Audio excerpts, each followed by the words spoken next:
Welcome everybody to July 28th edition of This Month in Cyber. We've got some good stories from the month. I think the last couple months have been peppering you with a lot of stories, and I think one of the things you're going to find this month is we're just going to temper back, I guess, a little bit on stories and talk a little bit more about kind of what to do about some of these things and what some of those stories mean to you. Our agenda is you've kind of been seeing, we're kind of gravitating quite a lot around problems that are in the authentication space, problems that occur with regards to ransomware. And then there's always just a few little stories or tidbits we seem to have for end of support or work from home ideas that we have want to help you get over and understand. So without further ado, in the area of impersonation or authentication or people purporting to be you, if you will, or your users, we have a few stories this month. Probably many of you read about, but I think it would be a decent idea to recap if you had not seen. There certainly was a large Twitter event that occurred earlier this month. You'll see based on the dates there. This was a mid-month episode. This impacted not just Jeff Bezos, but Joe Biden, Barack Obama, a lot of named accounts, Bill Gates, and so forth. And effectively what happened is messaging that was very similar to the bottom left, right?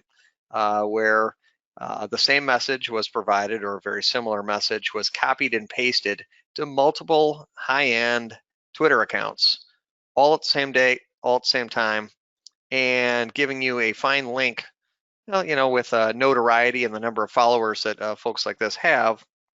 You can imagine within 24 hours, I think 383 transactions had occurred where people had purchased basically $120,000 of donations to this. And that was just in day one of this actually occurring. So it was a good bite, right? And so people start digesting, okay, how did this occur? How did we take over Twitter accounts of so many famous people?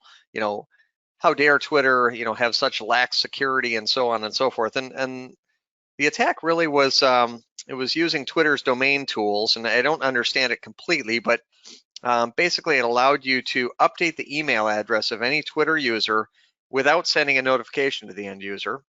And so the attackers could avoid detection by updating the email address on the account and then turning off two-factor authentication. The actor that had done this, his code name, if you will, is Plug Walk Joe. And ironically, he was involved several months ago in Jack Dorsey's, who was the CEO of Twitter, in his SIM swap. So there was some evidence that SIM swap was actually necessary for this too. So as kind of a reminder, I thought we'd go back to that story, which I just ended up pulling my slide back from then. Jack Dorsey, the CEO of Twitter, was tweeting, and all of a sudden his Twitter account started having racial slurs and other things like that on there. He was like, this isn't me, and I would never say these things. And as it turned out, his phone had been hijacked through something called a SIM swap, where basically someone had convinced someone at AT&T in this particular case that they were Jack Dorsey, and they had some of the credentials necessary to do the administration for the phone, and therefore they now owned the account and could do the MFA for them. So SIM swapping is in high profile SIM swapping is something that is still prevalent today, but it's kind of a good reminder about how we can get impersonated, right? So a lot of impersonation occurring on Twitter there. Reminds us of the Twitter and SIM swapping from yesteryear.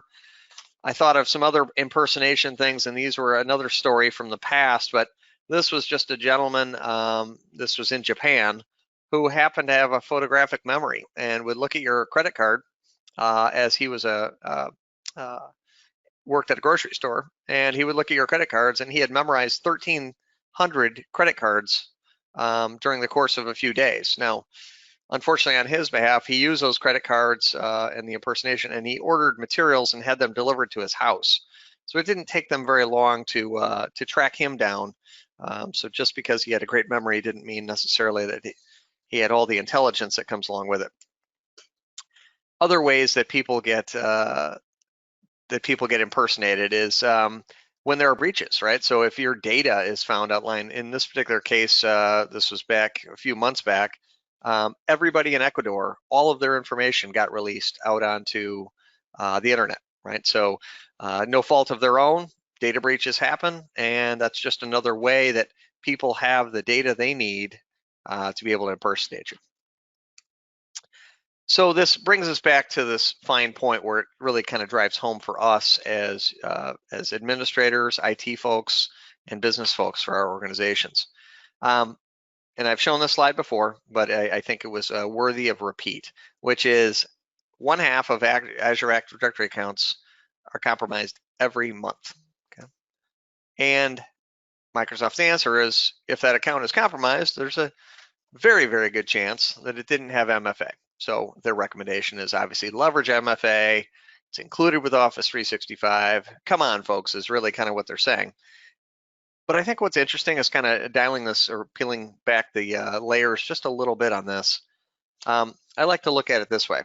So you started with, as an organization, with 1,000 users. Okay, 40% of the password breaches that are going to occur through something called a password spray, which basically is them taking a dictionary or taking common passwords and just saying, I'm going to try this password against all of these accounts, and whoop, I got a hit, right? And this one's through. And so password spray accounts for 40% of the problems that occur. And there's not much you can do in that space with regards to password sprays. That's people creating passwords that are easily guessed. We'll talk about some technologies to assist with that, but in general, the users didn't do anything wrong other than create a password that probably was a little too easy. In another 40% of it, it's something called password replay, where reuse, right? Where a breach from a former breach is allowing people the credentials that they need to be reused against your Office 365 tenant. Breaches occur often, right? Oftentimes we don't know about. There's Equifax from a few years ago. There's Facebook that leaked their entire database. So if you're reusing passwords between consumer and commercial uses, if you're tending to just kind of use the same password across services, you can expect this because breaches do occur. We haven't found ways to tighten that up, and in fact, more breaches seem to occur nowadays than occurred in yesteryears, and they're bigger and more forthright.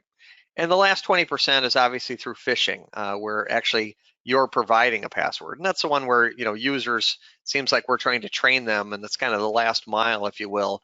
But obviously, that's a very fresh password when people are providing it real time, and now there's a little more effort to it, and so that's why maybe it accounts for only 20%. But again, starting with that 1,000 users, at the end of a month, 1 month, and each month from here forward, July, August, and so forth, you're going to have 5 users compromised.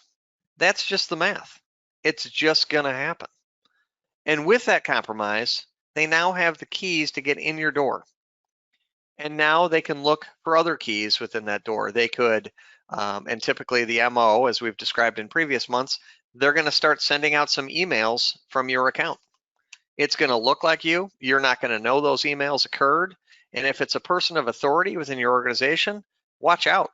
They could be gathering some money and trying to get vendors to pay to alternative sites. Hey, we've changed where we're doing our payments and so on and so forth. So first they're going to send emails.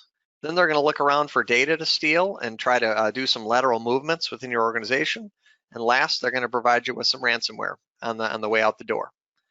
So authentication is absolutely the starting point for breaches within your organization. And if you're 1,000 users and getting 5 compromises a month, you have to do something about it.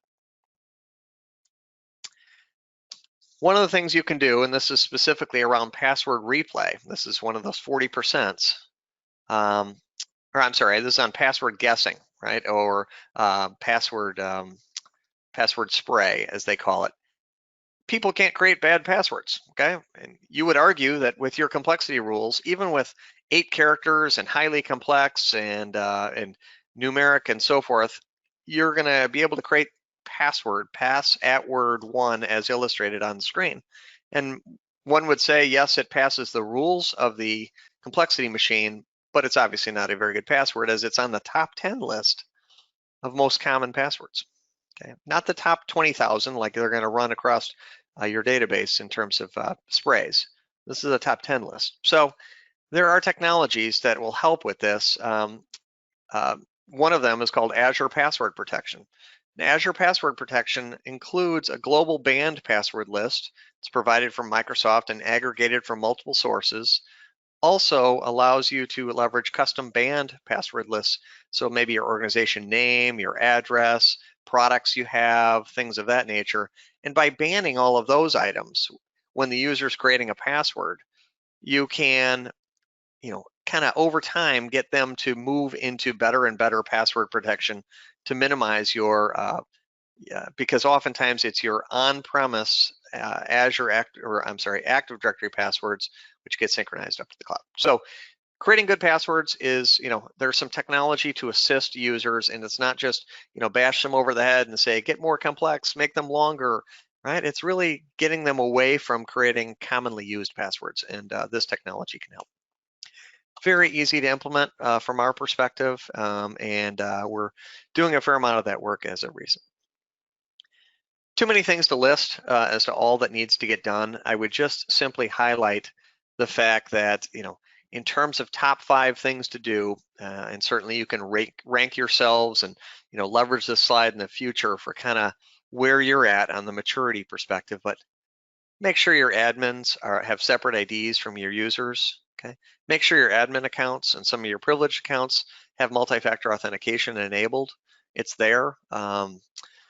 Where possible, leverage log reviews for them and so forth. Make sure that you're auditing and looking at who's a member of your admin groups. Make sure you don't have too many global admins or people of privilege.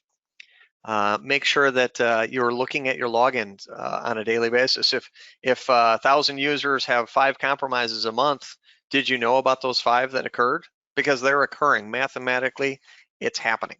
So whether you know about it or not, ignorance is not bliss in this case, and you need to go through a password change immediately and then look for evidence of emails that may have been sent and other things that we do as part of a process in our managed service.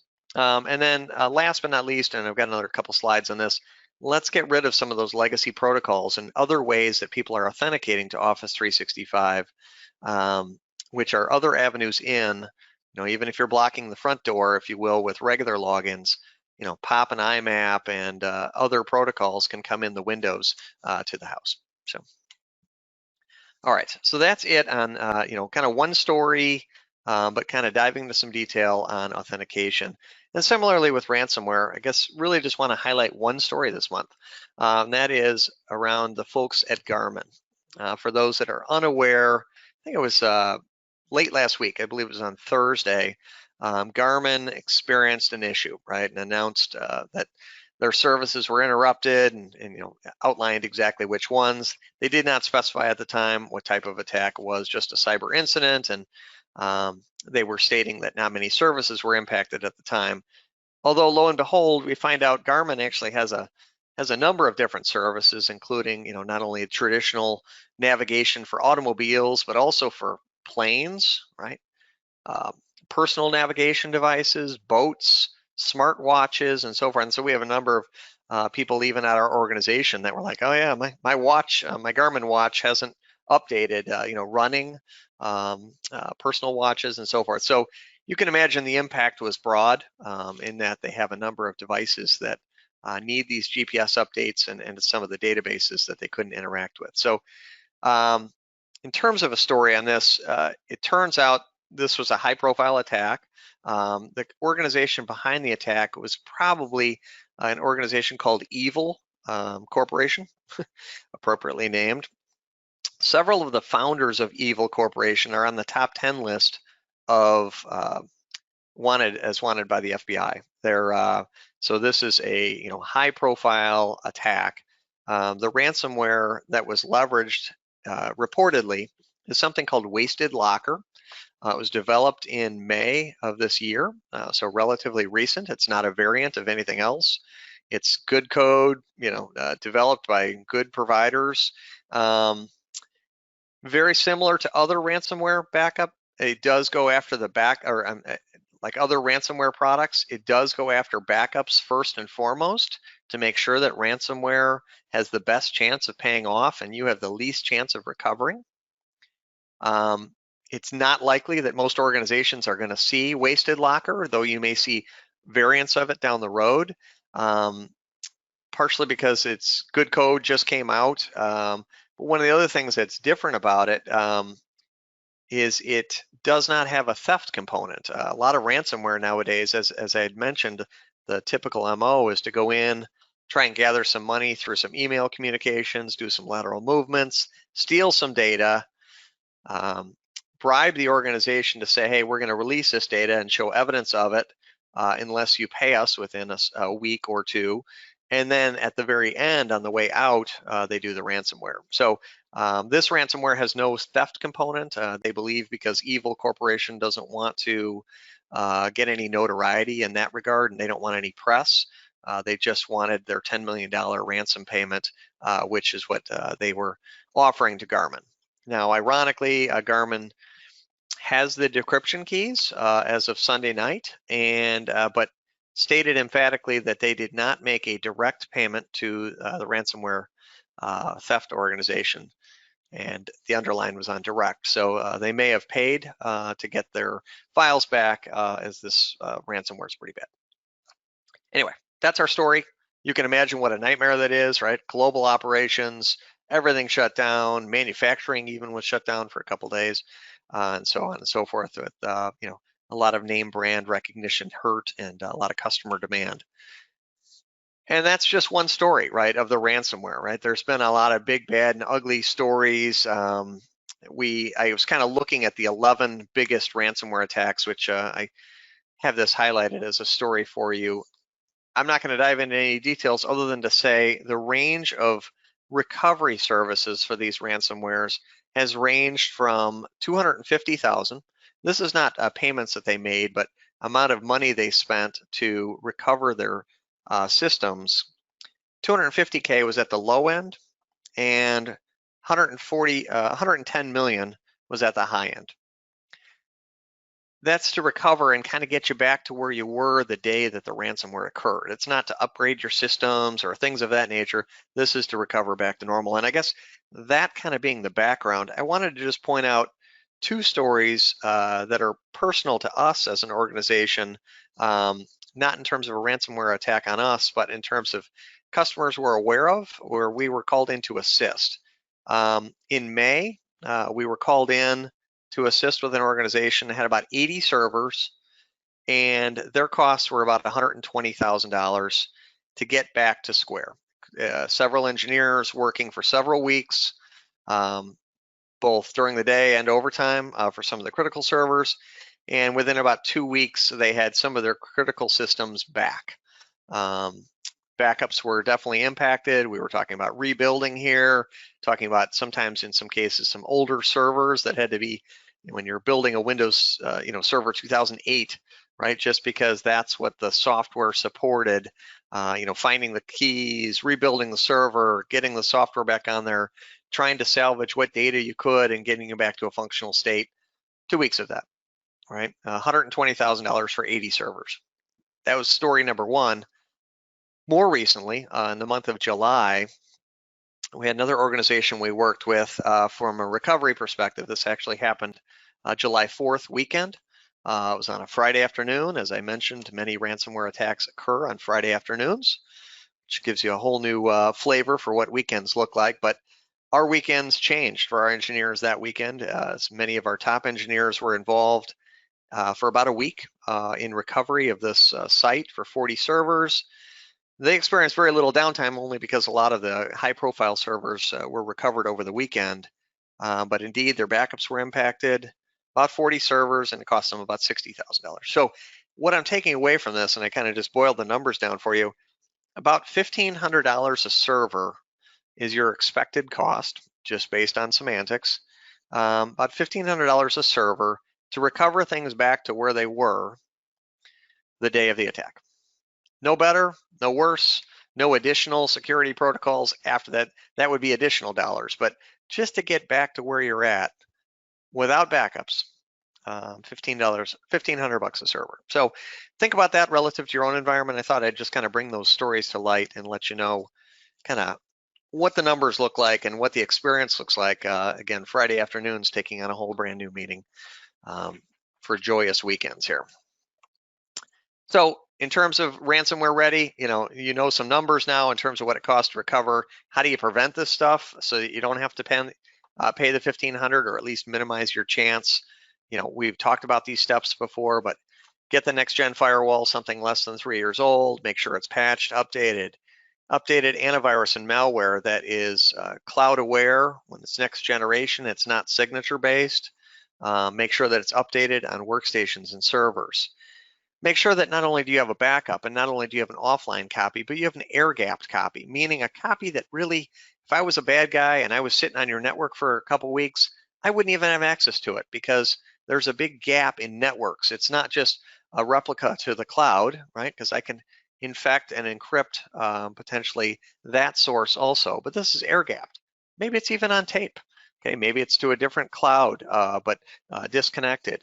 Maybe it's stored offline to a USB drive that you literally physically unplug. Things of that nature. The air-gapped backup has been a real savior for some organizations. Have a good patch policy. Okay, a big patch just came out last month that we talked about. Did you get that installed within 30 days on all of your servers for Windows DNS?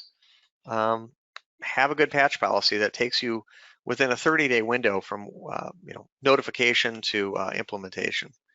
Have good admin policies relative to some of the authentication policies that we discussed earlier, keeping accounts down, watching what's occurring with regards to authentication. Email is a great source of ransomware, unfortunately, so make sure that you're blocking what's coming in the front door and making sure you're scrutinizing everything with advanced protection. Look at those remote protocols. Look at who's logging in on a daily basis. Look for people that are forwarding mail. Look for suspicious activity. This is something we do as part of a security review for Office 365, but certainly something you can spend your own time doing if desired to. There's 40 or 50 things that we need to look at on a daily, weekly basis in order to make sure that your 365 is safe and secure. Look for port scans or other evidence where people are opening up RDP ports. If they're opening RDP ports, you should be questioning why and have a very good rationale for why those RDP ports are open.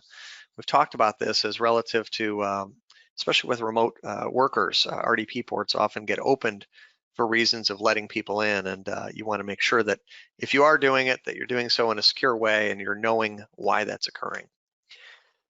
Train your employees with security awareness programs, train and test.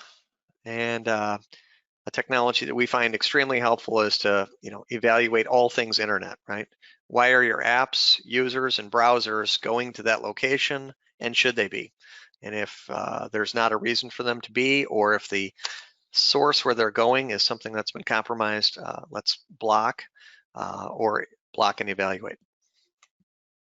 And there's certainly more that could be done, but those are just kind of the basics for crawling and walking. So again, you can kind of judge yourself, and I won't do that. These are the same points, but kind of in a points in a point-based system for you to evaluate yourself. I left it in the slide deck so that when you get this, you can kind of do some self-evaluation on both the crawling and walking of your readiness relative to this. Third topic was just kind of a couple other security and deadlines to be aware of. This actually just came up this morning in terms of a slide that I thought, this is important enough, I'll just at least highlight. Make sure that you know that Office 2013 is not going to be fully supported in October of this year relative to Office 365.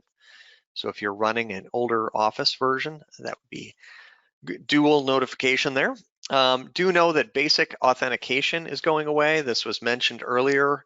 Certainly part of our evaluation when we're doing the Office 365 review and health check, but things like POP, IMAP, Exchange, authentication protocols and so forth, remote PowerShell, all those things are going bye-bye in October. However, Microsoft did delay the deprecation of those if you're using them today. So if you're using them, you're going to continue and still be allowed to use them. Probably shouldn't. But if you're not using them, they're going to try and turn them off. So just kind of, there's a lot of things going on around there. We're doing a lot of evaluations for customers now as to what position they're in relative to basic authentication. Similarly for LDAP security and so forth, and other items relative to Office 365. A little more on that legacy authentication I already mentioned. They've decided to postpone, the complete eradication of that in October as they thought. So if you're using it again, you can continue to use it until the second half of 2021. But probably best to look now for those apps that are leveraging it, or potentially its older Office versions. And that's a list of the applications or the authentications that are going away. And then this was a reminder from last month. It just was important enough that I thought I'd bring it up again, which was the fact that some of the Netgear models have been found to have a vulnerability in them. With us in work from home scenarios, obviously Netgear is quite commonly the home use model that we have and our employees leverage. So it'd be worthwhile for you to inventory and find those Netgear models that are having issues, as the VPN tunnels created off them back to your organization can provide for some direct lines in, if you will, through the Netgears. So I'd say, with reminder for that these 3 services are actually trials on our website. So if there's some things that you would like to just experiment with, get some help with, kind of figure out where you're at relative to your security posture there, we can help. For qualified customers, we also are running free trials for Cisco Umbrella, which is the internet DNS service. I want to let you know that we have a webinar series going on with regards to managed services and where and how we've helped our customers with regards to taking over some security in some spaces. Upcoming next is our backup and recovery. And again, evaluating things for air gapped and making sure you have good patches and procedures. We can take over all of that, run the testing, validate that backups work, be responsible on a nightly basis for evaluating jobs and making sure your data is protected. Those are the webinar series. Sign up at our peters.com/events. So with that, that concludes July's edition of This Month in Cyber, and we're open to any questions.